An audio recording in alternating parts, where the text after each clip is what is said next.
Bienvenue dans le monde DFMatic. Je suis Julia, responsable commerciale de DFMatic. Pour ceux qui ne nous connaissent pas, nous sommes une entreprise leader dans la production et la commercialisation de solutions automatisées pour les entrées. Avec plus de 30 ans d'expérience, nous nous distinguons par la qualité et l'innovation de nos produits tous rigoureusement fabriqués en Italie. Nous avons des solutions adaptées à chaque type de besoin et avec ces différents tutoriels vidéo, nous vous ferons découvrir tous nos nombreux produits qui ont été conçus et réalisés pour rendre votre vie plus facile et plus sûre de manière simple et intuitive. De plus, pour nos clients, nous offrons un service d'assistance technique et commerciale entièrement gratuit. Êtes-vous prêt pour une aventure dans le monde de DFMatic? Allons-y! Aujourd'hui, nous parlerons des automatisations pour garage. Il existe deux versions principales, ressort et contrepoids. Le moteur est choisi en fonction du poids et de la taille de la porte à automatiser. Maintenant, notre technicien Pierre-Luigi va vous expliquer tout, la gamme de nos produits. Parlons de nos portes de garage à automatiser. Il y a deux grandes distinctions, les portes sectionnelles et les portes basculantes. Pour les portes sectionnelles, nous pouvons automatiser avec l'unique, avec le moteur à traction centrale ou avec le moteur latéral en ce qui concerne. Tandis que pour les basculantes, nous avons la basculante à contrepoids et la basculante à ressort dans la basculante à contrepoids, nous pouvons toujours choisir l'unique, donc le moteur central à traction avec accessoires en arc ou nous pouvons nous orienter sur le rocket basé qui sont les moteurs à monter sur le tissu central. Dans le choix des moteurs pour portes basculantes ou sectionnelles. Pour les portes sectionnelles, nous devons évidemment prendre en compte le facteur d'équilibrage. Dans la porte basculante, surtout, il y a le discours du contrepoids lorsque nous allons monter le moteur. Pour le moteur central ou le moteur unique, nous devons considérer que nous allons ajouter dans un cas l'archetto, celui de l'unique, ou dans le moteur rocket, ou baser le poids réel du le moteur lui-même, donc il sera fondamental d'aller visionner le contrepoids présent et, si nécessaire, ajouter des contrepoids supplémentaires. Dans le choix de l'unique, la chose très importante est de visionner la distance que nous avons entre la porte et le plafond ou s'il est nécessaire, de nous décoller du plafond pour avoir la mesure adéquate. À la distance de la porte. Brève introduction, au moment où la porte basculante est en mouvement, c'est la contrepoids évidemment. Nous parlons environ 45 à 50 degrés atteint son point maximum de hauteur, de là avec là. Guidage, nous pouvons nous éloigner de 1 à 7 à 8. Maximum 10 cm, pas plus. En ce qui concerne les moteurs avec montage supplémentaire. Sur toile, donc roquette et basée, nous devons évaluer. Une chose importante, le choix des bras droits. Ou courbets. Le choix des bras doit être défini en fonction de l'espace que nous avons entre la portée. Le montant latéral, si nous avons plus de 2 cm, nous pouvons utiliser le bras droit. Si nous avons un espace inférieur, nous demanderons comme optionnel le bras courbe. Que se passe-t-il s'il n'y a pas d'électricité? Comment se déroule le déblocage d'urgence? Dans le déblocage d'urgence, on intervient directement sur le moteur. Dans le cas d'un moteur à traction, on aura un câble à tirer qui détachera le patin. Et l'automatisation deviendra mobile.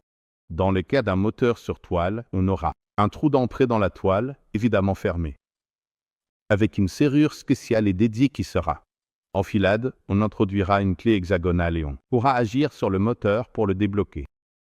Mirko nous demande, puis-je installer le moteur sur une porte de garage existante? Normalement, la réponse est évidemment oui. Il faudra évaluer le type de porte, les dimensions, les capacités de mouvement pour trouver le moteur le plus adapté, fonction typologie. En ce qui concerne les grandes portes, besoin d'un second moteur. La chose à garder à l'esprit est toujours l'équilibrage de la porte elle-même. Lorsque nous parlons de moteur à traction, donc celui au plafond, il n'est jamais nécessaire d'avoir un second moteur. Nous allons toujours travailler sur l'équilibrage des contrepoids ou des ressorts eux-mêmes. Alors que lorsque nous installons le moteur sur un rideau, une fois dépassé les 12 mètres carrés, il est conseillé d'appliquer le double moteur latéral. Combien d'espace est nécessaire entre la porte et le plafond pour l'installation? Cette question fait évidemment référence au moteur à traction ou de plafond. L'espace nécessaire est en réalité celui strictement de la guidage est d'environ 4 à 5 cm, et pas au-delà.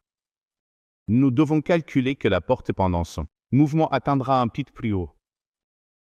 De là au plafond, nous avons besoin des centimètres. Ligne droite, 4 à 5 cm.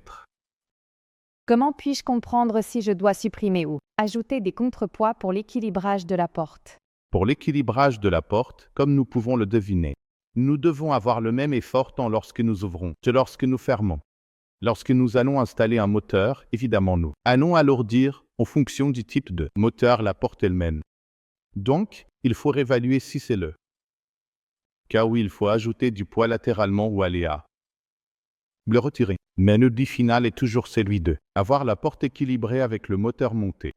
Donc, nous devrons fournir le même effort manuel que à l'ouverture qu'à la fermeture. Et le moteur, à ce stade, pourra là.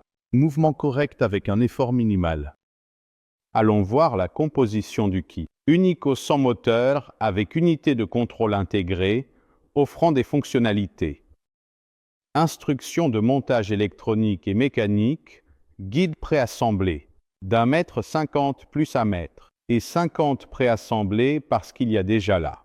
La chaîne intégrée ira seulement ouverte et bloquée avec.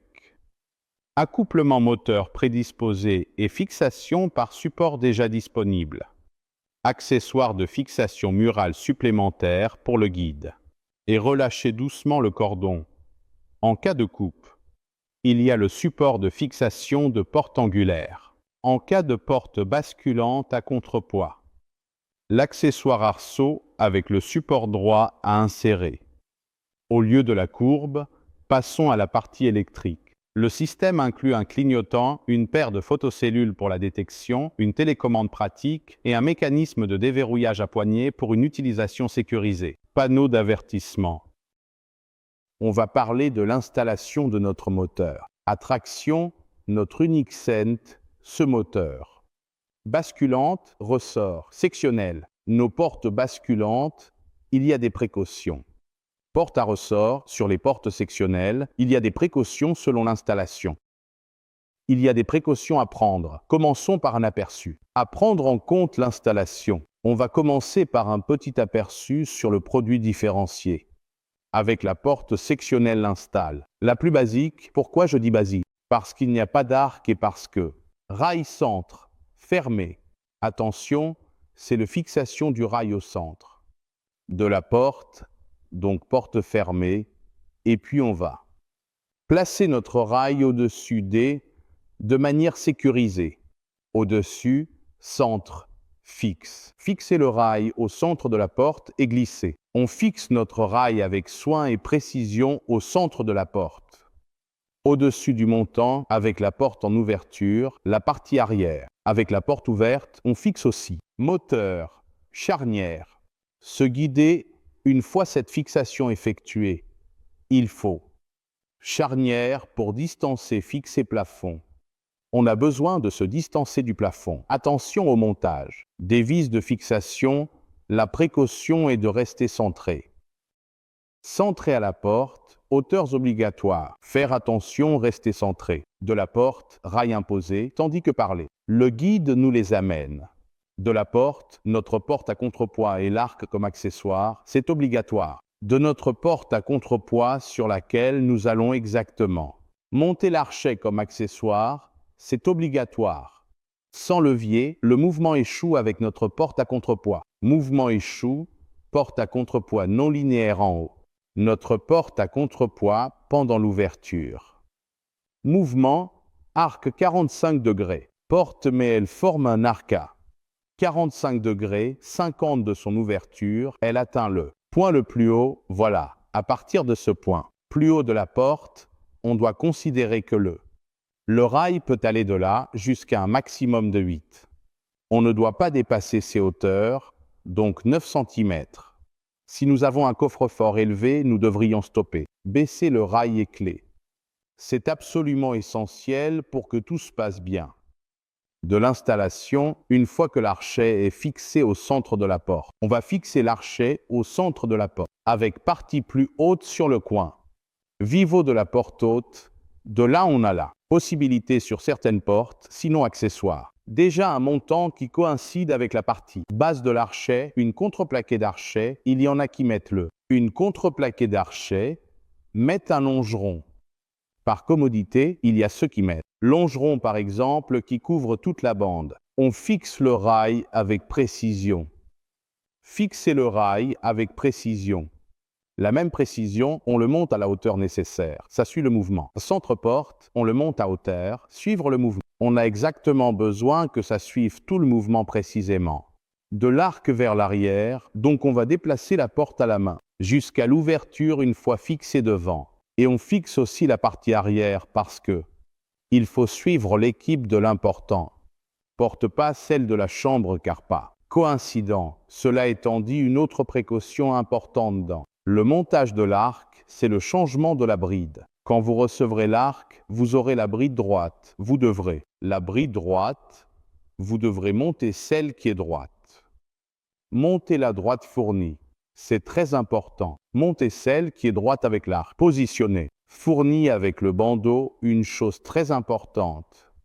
Une fois que c'est positionné, n'oublions pas un autre petit détail, qui est ce qui concerne la porte basculante à contrepoids quand Sie on A-Lac et on A-Le.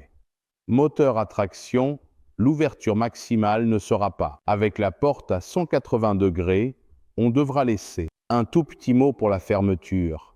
C'est vraiment quelques centimètres suffisent et ça, c'est le montage.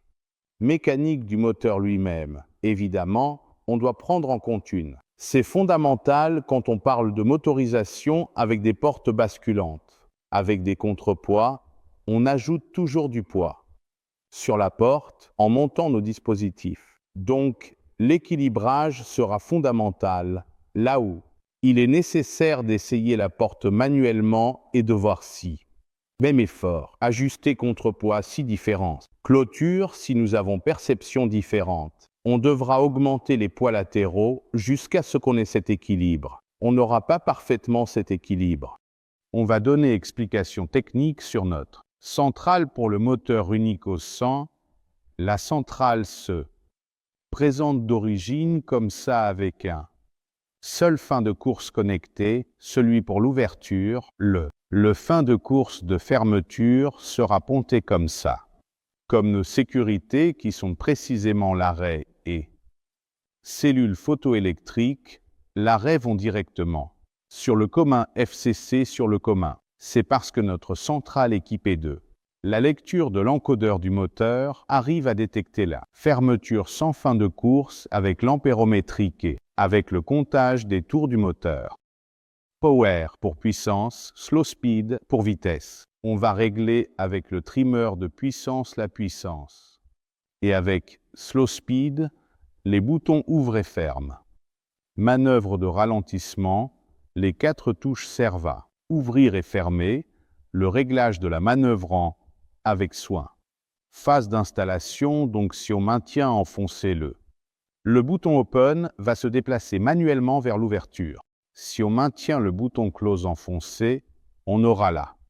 Manœuvre de fermeture évidemment, comme je disais tant que le bouton est enfoncé l'homme. Le bouton prog sert à entrer dans la programmation des temps. Le bouton RFC sert en réalité en fait à la mémorisation des télécommandes, plus précisément en maintenant enfoncé un second. LED active, télécom, 10 reset. Recevoir télécommande si nous la gardons. Tenez 10 secondes pour réinitialiser. Télécommande, deep switch active, désactive fermeture auto. De commander, activer la fermeture automatique, régler-la. Activer, désactiver fermeture, sensibilité. Avec le DIP 2 et 3, on va régler la sensibilité de la porte, réglage recommandé d'usine. 2 et 3 sur off, avec le DIP 4, on va à régler la capacité de notre sécurité comme résistive ou NC. Sécurité contact NC usine, DIP 5. Ou un simple contact NC. Avec notre DIP 5, on règle la lumière de courtoisie A. Régler lumière courtoisie, active ou désactive, LED. On va régler la lumière de courtoisie A. À bord central active ou désactive les LED. déjà enclenché dans la plaque elle-même avec le DIP. On va un peu plus lentement régler notre clignotant. Mode clignotant ou mode lumière fixe, DIP 7. Sert à la phase de programmation pour avoir, au moment de la fermeture, le démarrage du moteur. Pour porte lourde, évite coup fermeture. Une porte lourde, évitez un coup sec en réglant sur. Éviter un coup sec, option supplémentaire. En réglant cela, une option de plus. On aura une option de plus, qu'on va voir passage dans. À faire avec le DIP 8, c'est. On peut aussi régler l'inversion de marche du moteur. Si on inverse ouverture et fermeture, insérez Transfo 24V. Je vais vous montrer comment brancher le transformateur 24 volts là. Ajoutez batterie 24, polarité, volt évidemment en fonction de là. Respectez ça, branchement moteur, contact, connexion du moteur, ainsi que la lampe de courtoisie et ou clignotant. Ici, on parle bien sûr évidemment d'un contact. Connexion prête. Employer Branchement Start. Nos connexions start commun ou cellules photoélectriques contact. Un bouton de démarrage branché à l'entrée start. Utilisez le contact commun pour les cellules photoélectriques et l'arrêt. Branchez sur le contact commun de la cellule photoélectrique. Borne à droite. Borne standard à droite, puis branchement antenne. Ceux-ci sont les bornes de base standard à droite. On a ensuite le branchement de notre antenne, bien sûr. Nous avons une antenne de base qui déjà garantit une bonne portée, antenne connectée, respectée. Vous aurez besoin de mettre en place une antenne et de la brancher à l'extérieur. La première chose, pôle chaud et masse, un bref clin d'œil. Enregistrer la fin de course avec ouvrir et fermer. C'est de passer par les boutons ouvrir et fermer. Allez enregistrer notre fin de course, Notre fin de course cavalier c'est le micro-switch de détection au moment où le moteur tourne, ce cavalier va appuyer sur le micro-switch, pouvoir régler via cette vis. Le réglage du cavalier, fixer le cavalier et amener la porte. Fixer le cavalier. En fermant, commencer la porte avec le bouton de fermeture. Une fois que nous aurons fermé, nous pourrons commencer. Régler les deep switch avant de programmer. Régler nos deep switch dans ce cas. Les deep switch qui vont influencer seront le DIP 1 pour la fermeture auto, le DIP 7 pour ce qui est du démarrage. Fermant un ralenti, je recommande de partir. Si vous les trouvez, commencez lentement. Si vous les trouvez, baissez-les.